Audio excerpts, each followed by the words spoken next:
Well, we're still going to be dealing with some gusty winds, but now as we get closer to noontime, the range of those wind gusts dropping a little bit into that tropical storm force range. Okay, so this right here is actually just reports of the highest wind gusts. Basically, they happened essentially yesterday through the overnight hours. And so here's a few. Now, this report came from the public information statement that was recently issued by the National Weather Service of Miami. So I only have locations specifically in Palm Beach County. The National Weather Service Melbourne office is still working very hard because they service the Treasure Coast and Okeechobee, but they also service up through Daytona Beach, Central Florida, where there are flash flood warnings being issued there. So they haven't looked yet, have had the time to even look and try to make that report of those highest wind gusts. So we're just going to right now list some of these towns and cities across Palm Beach County. Pahokee had wind gusts of 57 miles per hour. The one that stands out is the first one here, 92-mile-per-hour wind gusts. That's from North Palm Beach Airport, the airport that's right by Beeline Highway. This was reported at around 5:10 p.m. yesterday. So that wind gust was most likely associated with the tornado that went over Wellington, Loxahatchee Groves, Royal Palm Beach, the Acreage, and eventually into the North Lake area up through over Beeline Highway.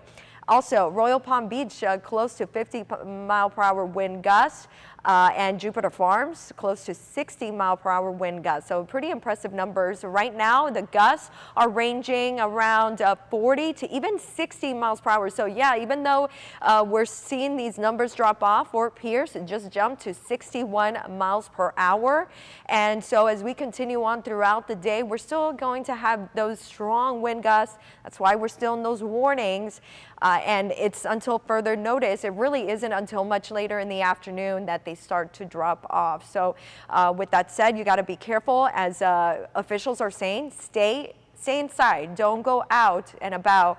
You want to also stay away from those flooded roadways as well. All right, Francis, I see that you have up the swells, the wave heights. Yes, what I want to talk about, the waves, at least for us here at home, we're not going to have favorable conditions on the waters for quite some time. And I'm not only talking about the high surf advisory that exists. We're looking at a high rip current risk today through the weekend, and I wouldn't rule out still dealing with that high rip current risk along our coast into early next week too. But also we're going to be dealing with some pretty strong winds as we're dealing with the swells, as we have that northeasterly winds, and they're going to be pretty strong, that driving in those swells. But we do have some video of 28-foot waves. Check this out from the Gulf.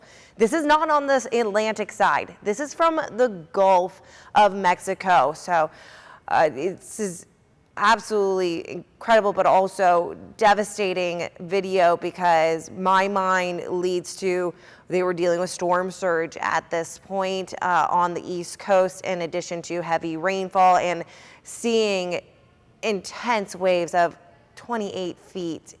That is absolutely devastating, especially for those barrier islands, which are going to truly feel the force of those waves, and as well as the wind and everything else. They're pretty much that first area that feels that impact. So that is some impressive video there, but I want to then bring it back here to home in terms of the waves that we are going to experience. As you can see, we are a very active community here, and I can see some surfers getting excited and elated over this, but I am not suggesting you enter these waters or entertain that idea. So what I'm showing you here is because I'm showing you it because it's a risk. So we are looking at waves heights on Friday morning, surpassing even 9 to even close to 10 feet high early Friday morning, and we're still going to be dealing with some dangerous waves even into Friday night and Saturday, seeing some strong waves close to our coastline